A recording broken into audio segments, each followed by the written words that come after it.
je dis n'importe quoi, sur une transaction à 10 millions, le... peut-être que les honoraires du notaire feront 1 franc ou 2 francs, mais les 9 autres millions et quelques qui vont dans la caisse de l'État, mais quand il y a la responsabilité, vous voyez le gap entre ce que tu empoches Mhm.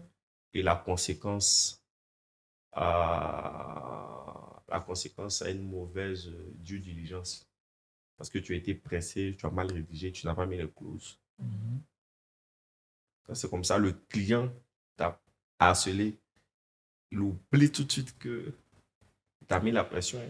Il oublie tout de suite que non, que c'est pressé. Il oublie. Je n'ai pas fait mon travail. Voilà, voilà. Non.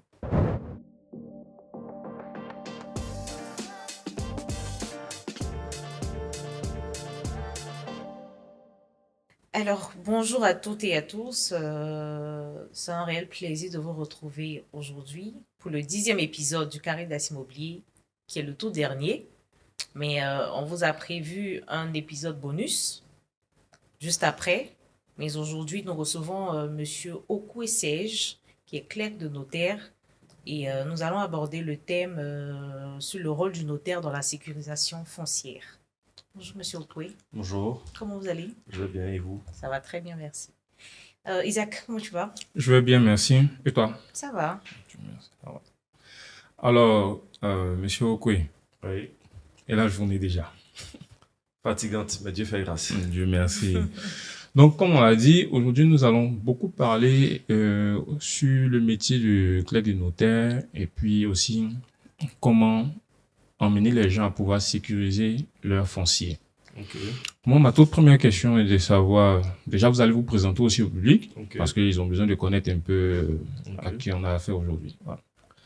Donc, bonjour à tous. Bonjour, Bonjour. je suis Serge Obed Okwe, clerc de Medjinet Okwe et Kojo depuis bientôt une dizaine d'années. Ok. Ok. Donc, présentation, bref. Présentation, bref, oui. Alors, pour vous, pour commencer, pouvez-vous nous expliquer brièvement ce que c'est que la sécurisation foncière? Donc, pour moi, la sécurisation foncière, c'est le fait d'être en pleine propriété de son terrain. Qu'est-ce que je veux dire être en pleine propriété? C'est d'avoir un terrain qui porte son nom. Ok. Parce que si je prends par exemple le cas des terrains avec attestation villageoise, le fait d'être inscrit dans un guide villageois ou d'avoir une attestation à son nom Mhm. ne fait pas de nous un propriétaire. Ok. Donc pour moi, quand on parle de sécurisation, c'est le fait d'avoir un titre de propriété à son nom et de permettre à ce qu'en cas de décès, ce terrain-là puisse être transmis aux ayants droit. Mhm. D'accord. D'accord. Mais à ce jour-là, nous tous, on sait un peu l'attention sur le foncier. Mais comment vous, vous voyez l'évolution du foncier et comment vous pressentez? L'évolution du foncier en Côte Mhm. d'Ivoire. Ce que je peux dire avec mon expérience, c'est vrai qu'aujourd'hui, il y a plusieurs tendances, on entend certaines choses dans différents lotissements, Mhm. mais avant toute chose, il faut se rapprocher des professionnels. Il faut se rapprocher d'un notaire Ouais. parce que on n'achète pas un terrain, comme j'aime bien le dire, comme on achète du pain C'est à clair. la boulangerie. Mm. L'acquisition d'un bien immobilier est un investissement lourd, prenant physiquement et émotionnellement. Donc, pour ce faire, il faut se faire accompagner de notaires, en tout cas de personnes aguerries dans le domaine de l'immobilier. Ah, c'est très D'accord. bien. Et à quel moment exactement une entreprise ou une personne doit-elle faire appel à un notaire pour l'acquisition d'un terrain? Bon, une entreprise ou une personne physique, à quel moment? Je dirais, tout dépend des acteurs pardon, qui sont présents. Ok.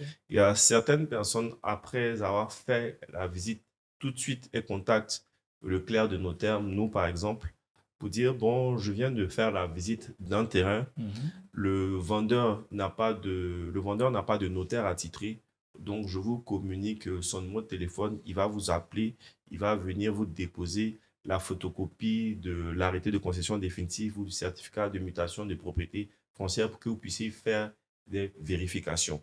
Donc, une fois que cette situation, cette mise en relation est faite, nous, on peut commencer, le client paie les frais d'ouverture de dossier, on commence à faire les diligences au niveau des différentes administrations, la conservation foncière, pour savoir s'il n'y a pas d'hypothèque sur le terrain ou si le vendeur est bel et bien le propriétaire. Donc, je dirais que c'est avant d'acheter un terrain, c'est comme aller à l'hôpital, c'est la consultation. Ok. Donc, il faut aller voir le notaire. Voilà, je suis intéressé pour cela. Et avant de remettre les sous au vendeur, il faut vous rapprocher du notaire qui fera les vérifications. Pas après avoir remis les sous, Oui. venir dire, bon, moi, je veux acheter un terrain dans telle zone. J'ai déjà remis les fonds au vendeur, donc il faut régulariser la propriété. C'est pas comme ça que ça fonctionne. Ok.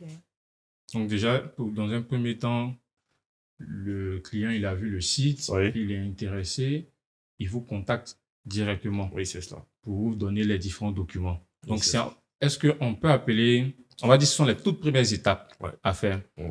Donc, le rôle du notaire dans ce schéma classique-là, pour sécuriser la transaction, qu'est-ce qu'il doit faire aussi dans ce schéma? Donc, comme je l'ai dit tantôt, dès que vous nous transmettez les informations, la première vérification que l'on fait, c'est de s'assurer que le vendeur, il n'y a pas d'hypothèque sur le titre de propriété. D'accord. Que celui qui vous vend votre terrain n'est pas engagé avec un établissement financier qui n'a pas une hypothèque dessus. Donc, c'est la première vérification que l'on fait. OK. Après, on va vous demander, est-ce que le vendeur a un numéro de compte contribuable? Ok. On interroge l'administration fiscale pour savoir s'il est à jour de ses impôts. Donc, on demande et ensuite, on va faire remplir, tout cela se fait indépendamment, selon un ordre, on va faire remplir une fiche de renseignement au vendeur. Parce que si le vendeur est célibataire, il n'y a pas de problème. Mais quoique aujourd'hui, on demande au vendeur étant célibataire une attestation de célibat qui prouve qu'il est bel et bien célibataire. Oui, parce que avant les gens disaient, oui, je déclare que je suis célibataire. Et dans les faits, ils ne sont pas célibataires. Donc, quand la vente est faite, il y a une épouse qui sort pour dire non, on est marié sur le régime de la communauté de Un biens. contexte. Voilà, ainsi de suite. Donc, ça, j'ai parlé de l'administration fiscale. Ensuite, j'ai parlé de son régime matrimonial. Donc, s'il est marié sur le régime de la communauté de biens, le jour de la signature de l'acte, s'il n'a pas la procuration de son épouse, les deux doivent être présents à l'étude pour signer l'acte. Et la dernière vérification que l'on fait pour valider l'identité du vendeur, il y a l'ONESI qui nous a donné un terminal qui nous permet d'authentifier les nouvelles CNI avec l'identité du vendeur. Donc, Monsieur X vient à l'étude, on a fini de rédiger les actes de vente. Avant la signature, on récupère sa CNI, on met sa CNI sur le terminal. Oui. Il y a un premier voyant qui apparaît, on nous demande, il y a un numéro là, on met, ça sort vert. Après, on nous demande de faire la photo, ensuite le relevé d'empreinte. Donc, je dirais qu'avec toutes ces mesures-là, c'est ce que l'on fait pour vérifier que Monsieur X, qui est propriétaire d'un terrain avec un ACD, est bien Monsieur X qui vend à Monsieur Y. Et l'acheteur, lui, doit venir avec quoi? L'acheteur, il y a différents cas de figure. Généralement, pour l'acheteur, on n'est pas très regardant parce que on demande toujours, il y a une fiche de renseignement, mais s'il est marié sous le régime de la communauté de biens, il y a une clause dans l'acte qui est mentionnée que monsieur fait l'acquisition, par exemple, pour le compte de la communauté. Okay. S'il est marié sous le régime de la séparation de biens, madame n'intervient pas à l'acte. Ok, d'accord. Et quelle est la différence entre un titre foncier et un certificat de propriété? En fait, il y a cet amalgame-là en Côte d'Ivoire. Oui, le vendeur a un TF, le vendeur a un TF, le vendeur a un TF. En fait, dans le process d'acquisition, je dirais, d'immatriculation d'un bien immobilier, le TF, c'est une étape. Ok.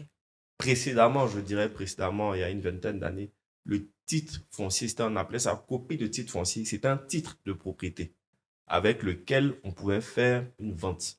Mais aujourd'hui, c'est juste une étape dans l'acquisition de son bien, pardon, pas dans l'acquisition, dans l'immatriculation de son bien.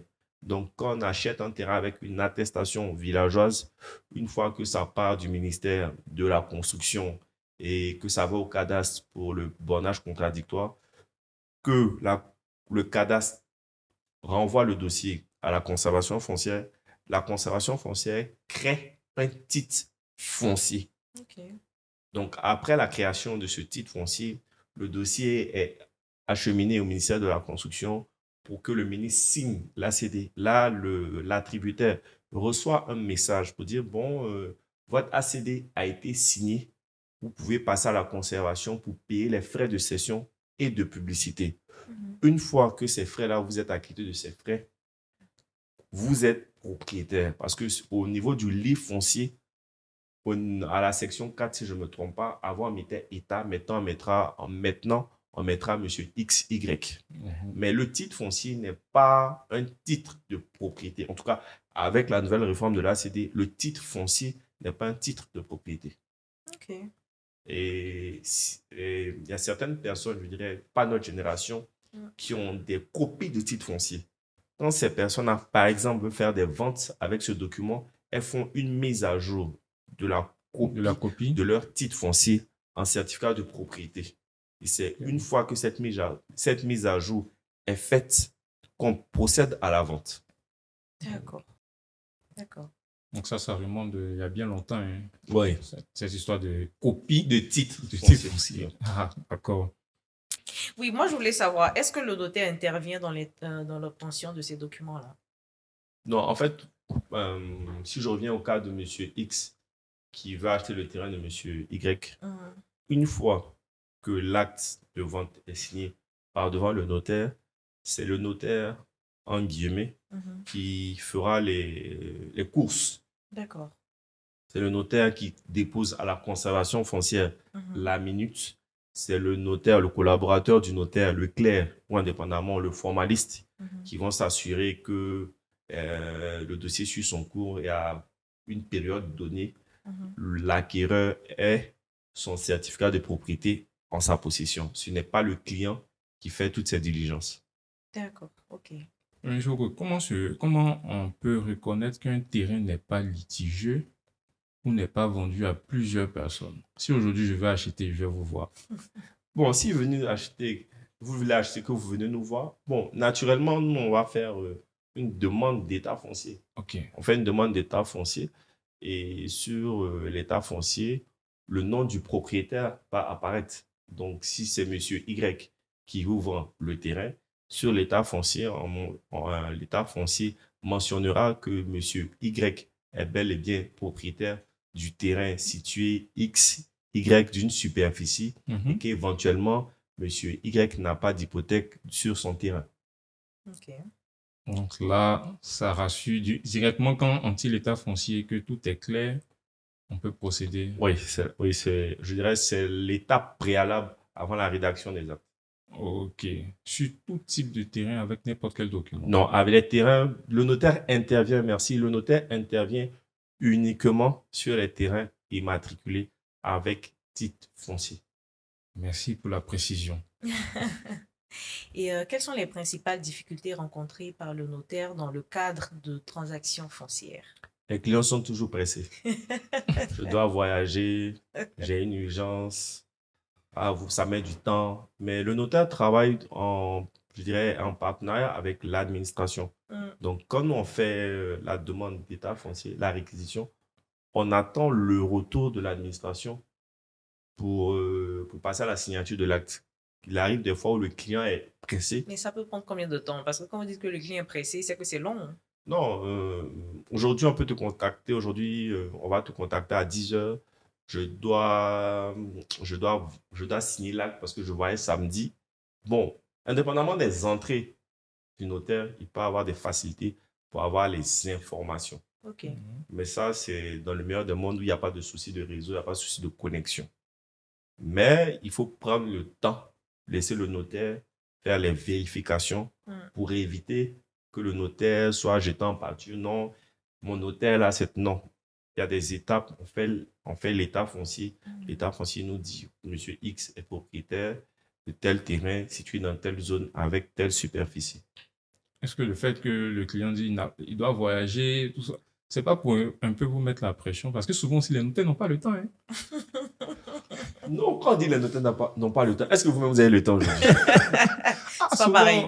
C'est pas pareil. on appelle, on veut partir voir le notaire. Oh, il est en voyage, il n'est pas là.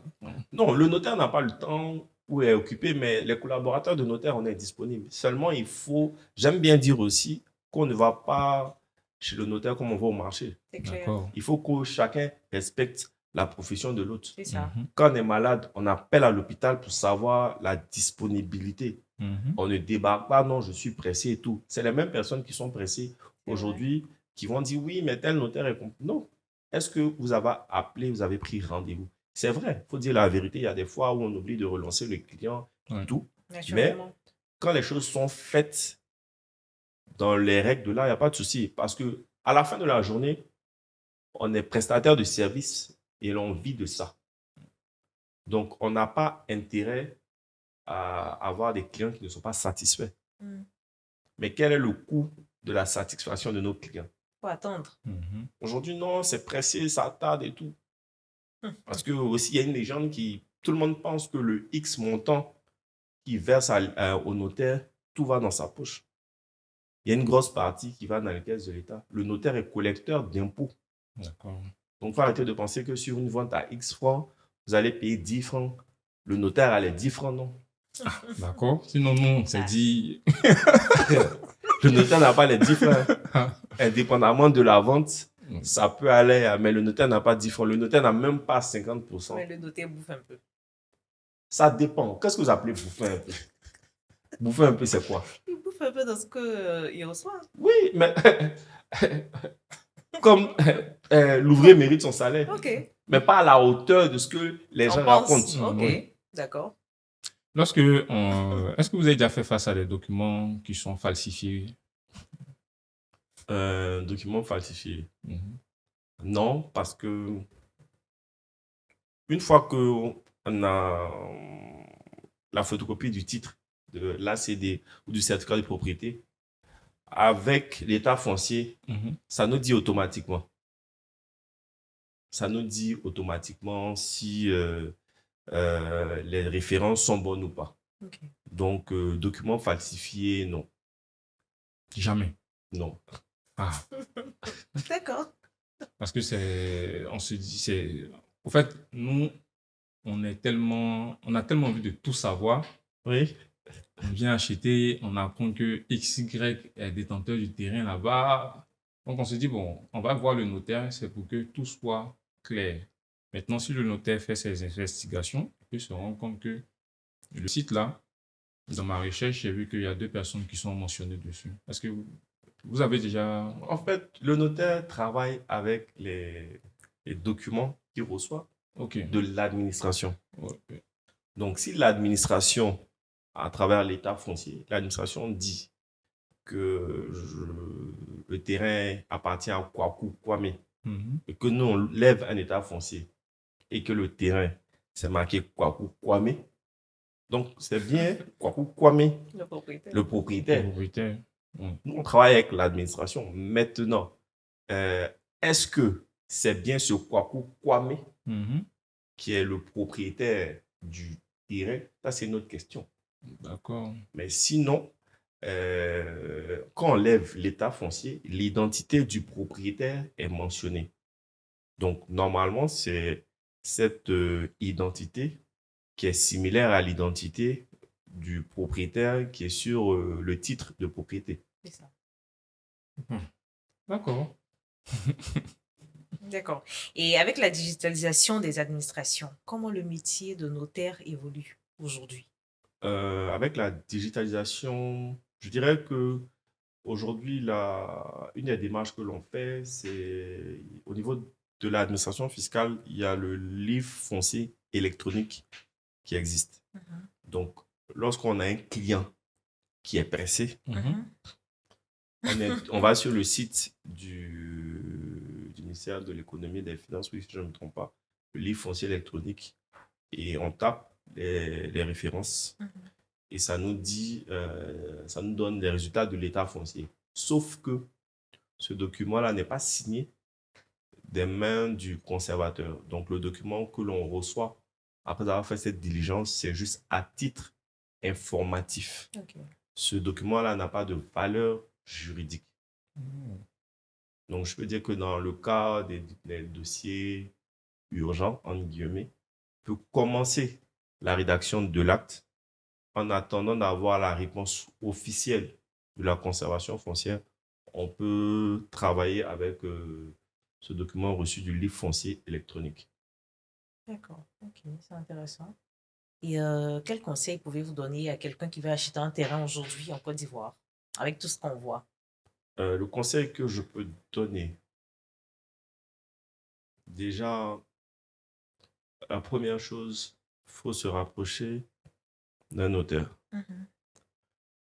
La deuxième chose, il faut poser beaucoup de questions.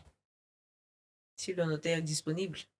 Même pas la disponibilité du notaire, c'est surtout sur, je dirais, l'environnement du terrain. Mhm. D'accord.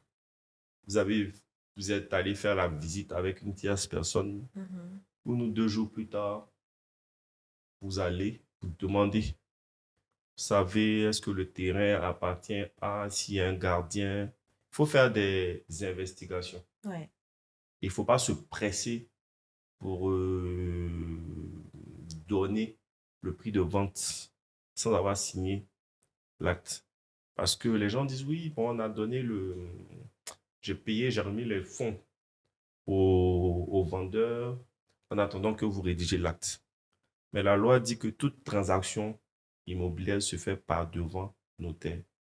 Donc la reconnaissance que monsieur X, je reconnais, j'ai reçu 50 millions, ce n'est pas un acte de vente. Et pire, vous pouvez remettre les fonds au vendeur entre le moment où vous avez remis les fonds et la signature, le vendeur décède et que sa femme ne Mhm. reconnaît pas.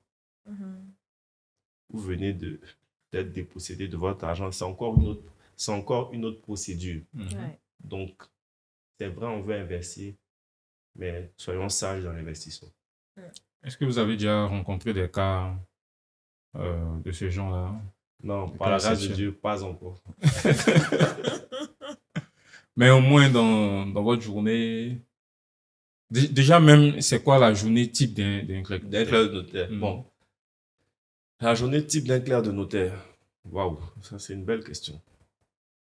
Euh, Quand le clerc de notaire arrive, indépendamment des dossiers que l'on a, Mm. il y a des urgences, euh, on va se rapprocher du notaire pour regarder les priorités.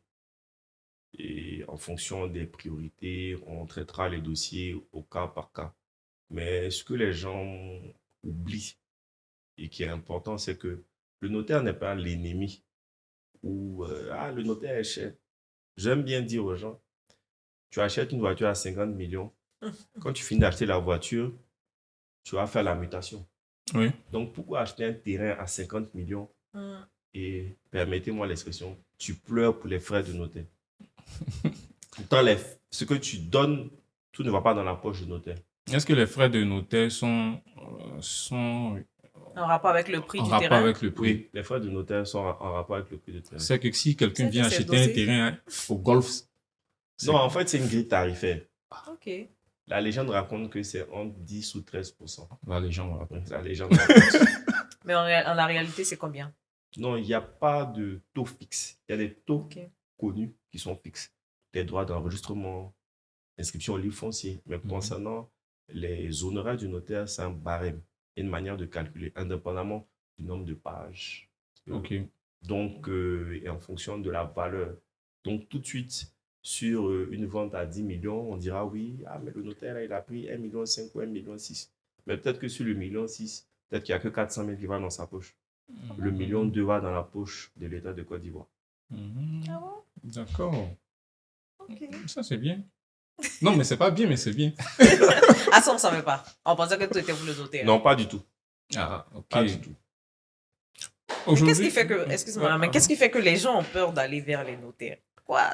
Qu'est-ce qui se passe en fait? Le commun des mortels, en tout cas en Côte d'Ivoire, les gens ont peur de payer le conseil. Ok, c'est Voilà. vrai. Tout C'est ce que vrai. je dis, c'est faux. Non, c'est vrai. Ils ont peur de payer le conseil. Hmm. Et j'aime bien dire, vous refusez de payer un notaire à X francs pour aller payer un avocat à X au carré et attendre 10 ans. Parce que quand la procédure d'acquisition est mal faite ou qu'il y a des problèmes, on se retrouve chez l'avocat. Ouais. Donc, j'aime bien dire aussi que la terre ne ment pas. La terre est spirituelle. Si c'est pour toi, C'est pour toi. c'est pour toi. C'est ça. Donc, oui, faut mettre la pression au clerc de notaire, au notaire. Oui, j'ai trouvé. Les diligences sont faites. L'acte est signé. Vous dormez tranquillement. Mhm. Vous appelez une fois au passage. Ah, mais est-ce que les formalités sont faites? Est-ce que ça avance? Et c'est tout. Parce que, bon, comme je dis toujours, à la fin de la journée, on est prestataire de service. C'est ça. C'est de ça que l'on vit. Mhm. Donc, pourquoi avoir peur ou se dire non que le notaire? Non. Venez voir. La première fois qu'on vous reçoit, c'est gratuit. La plupart du temps, même les gens viennent à plus d'une fois. Mais venez chez le notaire. Ah, je souhaite acheter un terrain. Mhm. J'ai fini de faire la visite. Qu'est-ce que je dois faire? Mhm. Non, voilà, on vous remet une fiche de renseignement. Voilà les documents que l'on a besoin pour la rédaction de l'acte. Voilà le montant que ça fera. Voilà ce que l'acheteur paye. Voilà ce que le vendeur paye. Et puis, de connivence, ensemble, on avance. Dans la transaction immobilière, jusqu'à où les actions du notaire s'arrêtent? Les actions du notaire commencent dans une transaction via un titre foncier. Oui, oui. Et les actions du notaire s'arrêtent quand il remet au client son titre de propriété. D'accord. Donc, du début on va dire du début à la fin. Oui. Vous travaillez aussi en état de collaboration avec le ministère de la Construction et autres. Oui, en étroite collaboration. Oui, on travaille avec le ministère de la Construction. Et apparemment, vous intervenez même dans les prêts immobiliers.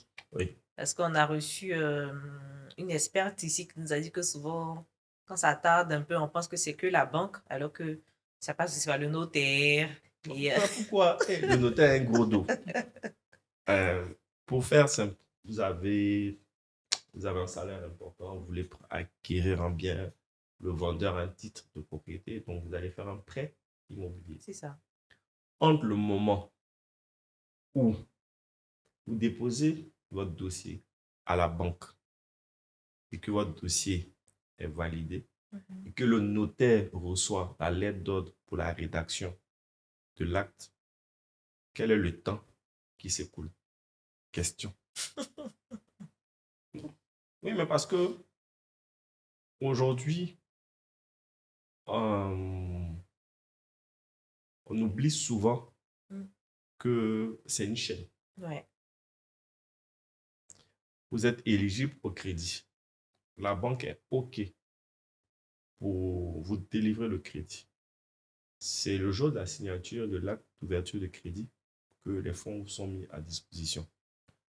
Mais si le notaire rédige mal cet acte, les intérêts de la banque ne sont pas préservés.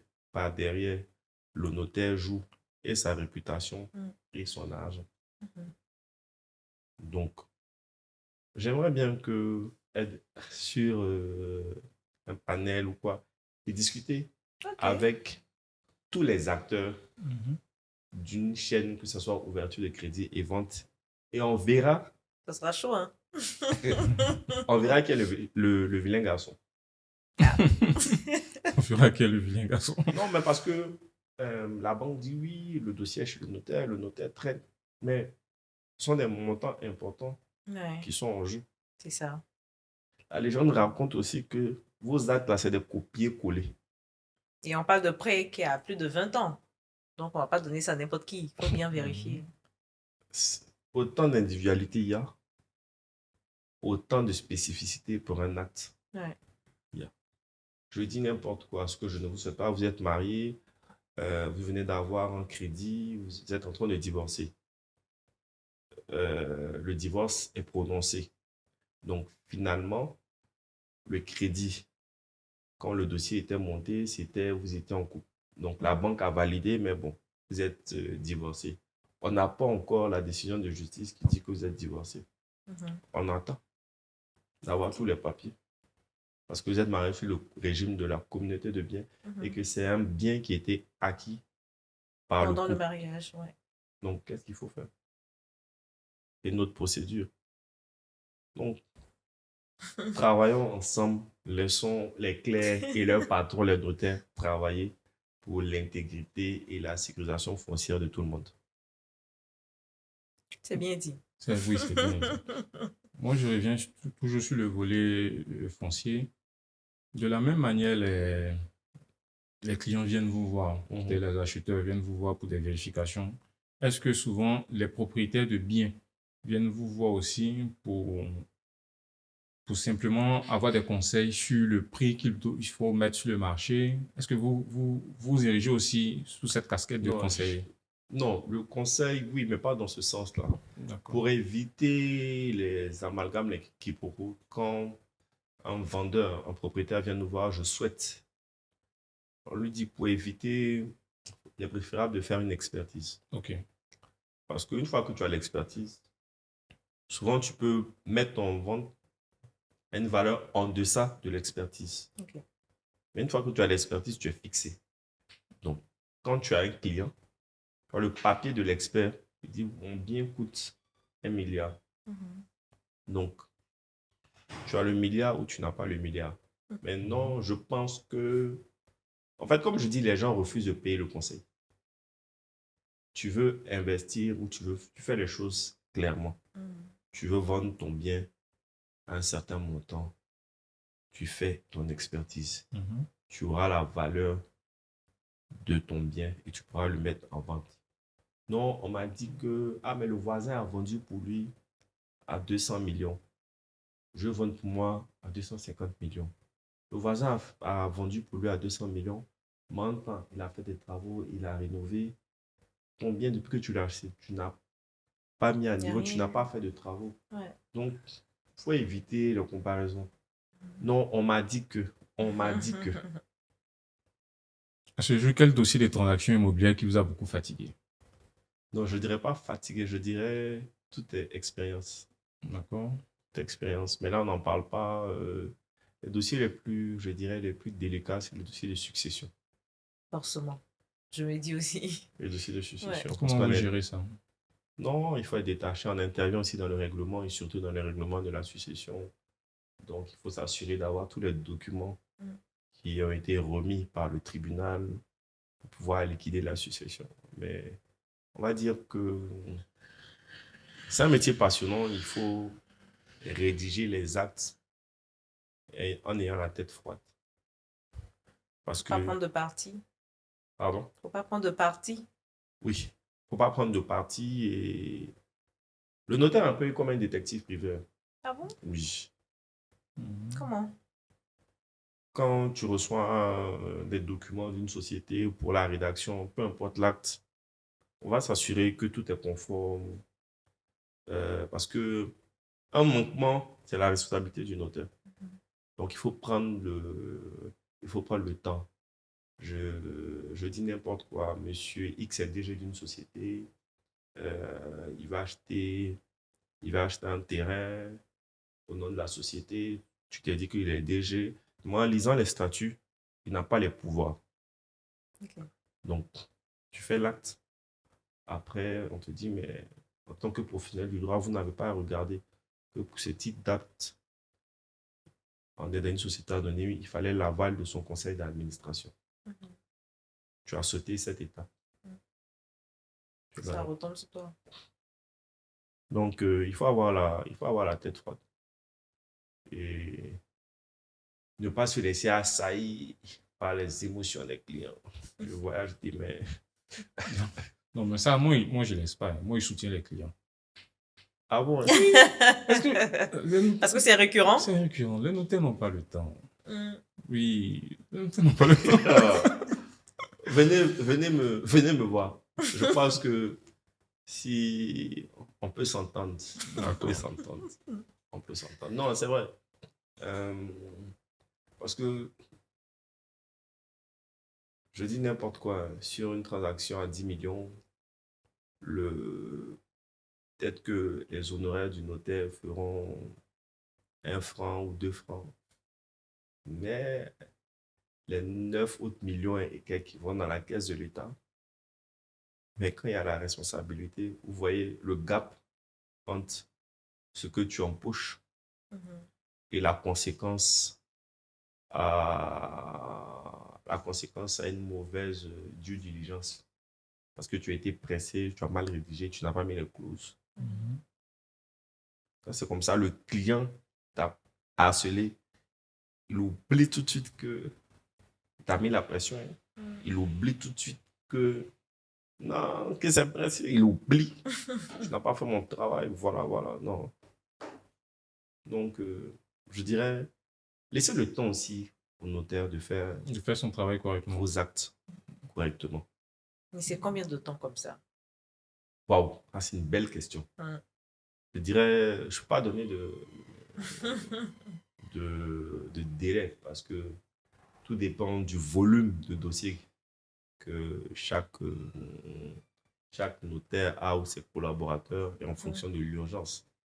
Donc, je ne peux pas vous dire non que pour un acte de vente, c'est 2 semaines ou c'est 3 semaines ou c'est un mois. D'autres diront qu'ils le font en 4 jours. D'autres diront qu'ils le font en 2 jours. D'autres peuvent dire 10 jours. Donc, c'est chacun qui gère.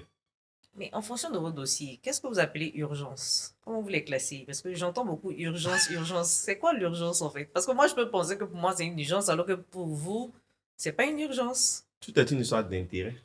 D'intérêt Hein. financier? Pas, oui, pas forcément, pas que financier. Je dis n'importe quoi. On est dans le cadre d'une ouverture de crédit. On doit mettre 5 milliards à une société. Ok. Il y a plein de garanties. C'est un acte volumineux à rédiger. Vous, tout de suite, vous appelez, je viens de trouver un terrain, je veux l'acheter, c'est urgent. Tout le monde est booké à l'étude. Mm. Parce que le client a dit que c'est une urgence. Ou bien Oui, parce qu'est-ce que que l'on fait? À ma place, qu'est-ce que vous faites? Non, non, non, non, non, non. Ça, c'est le client qui a dit que c'est urgent. Oui, Mais est-ce que vous mesurez ça comme une urgence? non. Parce qu'après, c'est une histoire d'intérêt. Est-ce que l'on fait? Qu'est-ce que tu fais tout de suite? Tu es Ok. déjà dans un acte assez important. Est-ce que tu délaisses cet acte pour rédiger l'acte de vente Mhm. ou l'acte de vente patiente et tu finis l'acte sur lequel tu es? Vous, à ma place, qu'est-ce que vous ferez? Bon, Comme on n'est pas notaire, on n'est et pas encore moins voilà. clair de notaire, on ne peut pas savoir. Non, Ouais. parce que c'est aussi ça, la réalité. Mm. Ouais. C'est aussi ça, la réalité. Mettre en priorité les urgences et puis. C'est aussi ça, la Et réalité. gérer au cas par cas. Oui. D'accord. On va essayer de revenir sur le foncier. Comment vous faites pour vérifier l'authenticité des titres fonciers? Des titres de Donc, propriété, non, pardon. je dis avec l'état foncier, tout sort. Mais généralement, Ok. quand tu as un original dans ta main, en tout cas, je n'ai pas encore vu de vrai faux. Il y a, Il n'y a que des vrais. oui, même quand ça coince, parce que le titre de propriété Mhm. est signé par le conservateur. Mhm. Si c'est un certificat, c'est signé par le conservateur. Mhm. Donc, généralement, c'est des personnes pour la plupart qui sont vivantes et qui connaissent. Mhm. Et généralement, quand il doit avoir je dirais peut-être des suspicions de fraude, c'est sur des dossiers très importants. Mhm.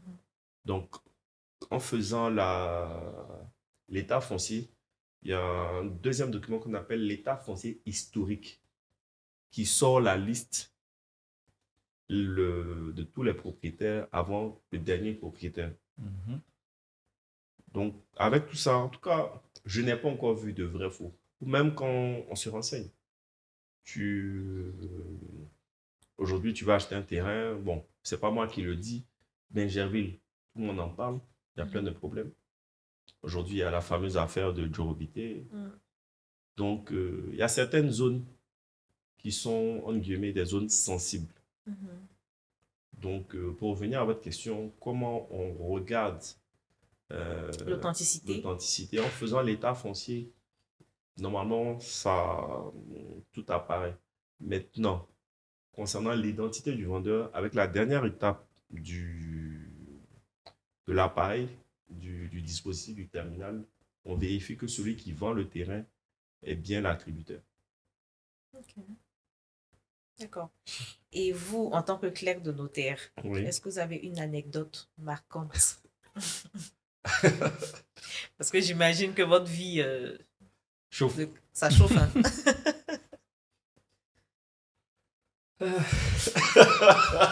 Il y en a tellement, j'imagine. Non, il n'y en a pas tellement, mais bon. Le riz en dit long. Ouais. Une ou deux histoires, c'est pas mauvais. Anecdote. Oui. Qu'est-ce que je peux dire en matière de vente? Ou, Sur tout ce qui est foncier, en tout cas. oui, Ouais. oui, je regarde. Oui, où Monsieur X a. Vous êtes marié sous le régime de la communauté de biens. Pour des raisons quelconques. Monsieur veut vendre le terrain. Madame ne veut pas. Monsieur va en justice pour avoir l'autorisation du tribunal pour la vente. La vente se fait. Sans le OK de madame. Si une fois qu'on a l'autorisation du tribunal. Compliqué aussi. Hein? Donc sachez bien choisir les régimes quand vous vous mariez. D'accord, on va vous appeler après.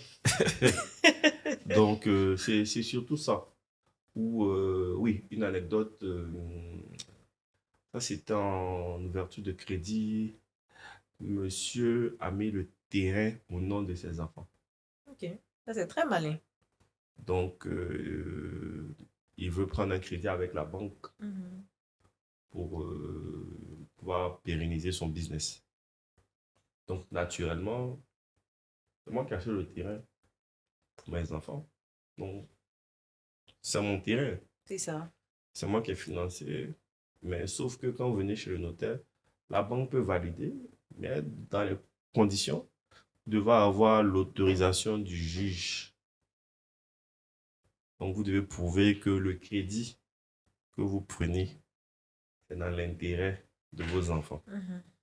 Parce que c'est pas parce que tu as mis le terrain au nom de tes enfants, que c'est toi qui as acheté, que tu vas pouvoir hypothéquer ce terrain-là. Il y a quoi d'autre? Ouais, je pense que c'est tout. Hein. D'accord. Non, mais il y a une Monsieur, vous ne petite pouvez pas aller histoire. dans les profondeurs. Il y a des histoires qu'il doit nous dire, mais il ne veut pas dire. Voilà. Mais je sais que ça va venir. Ça va venir. Est-ce qu'il a. Je veux savoir, lorsque deux parties sont en train de faire une transaction et que le client dit je vous mets en relation avec mon notaire et le notaire aussi rentre en relation avec l'autre notaire, comment vous échangez jusqu'à trouver, à satisfaire les différents? Non, dans ce cas de figure, on appelle ça un acte en concours. Donc, un acte en concours. Ok. Le notaire du vendeur est le notaire de l'acquéreur. Si je prends le cas où vous êtes l'acquéreur, vous me contactez, vous achetez son terrain, elle a son notaire. Donc, quand vous venez me voir, je demande d'ouvrir un dossier à mon étude. Je suis dans la situation de notaire. Vous venez, vous ouvrez un dossier à mon étude. J'adresse un courrier au notaire du vendeur pour lui dire que je suis notaire, je représente les intérêts de M. Tan et j'aimerais avoir les informations concernant le terrain de votre client. Oui, si c'est le cas, on vous informe que mon client est intéressé à tel montant. Donc, le notaire du vendeur va répondre pour dire oui, monsieur Tan est bien mon vendeur. Effectivement, le terrain, telle propriété est à tel montant. Et il y a des règles de déontologie. Au moment, c'est le notaire de l'acquéreur qui rédige l'acte. D'accord. Mais indépendamment de l'ancienneté des deux notaires, si je dis n'importe quoi, si le notaire du vendeur est plus ancienne dans la profession que le notaire de l'acquéreur, le notaire de l'acquéreur va dire, ah, cher aîné, je vous laisse la plume. C'est elle qui rédige l'acte. Mais là aussi, c'est un problème. Quand il y a un acte en concours, les clients se plaignent Pourquoi? que ça dure. Alors que c'est plus. C'est là, mais ça renvoie à un cadre beaucoup plus sécurisé. Donc, mais que ça dure, le courrier. Bon, Tu viens me courrier voir. par-ci, des courriers par-là. Tu viens me voir lundi. Je vais peut-être rédiger le courrier mercredi ou jeudi. C'est trop tard. Ah bon?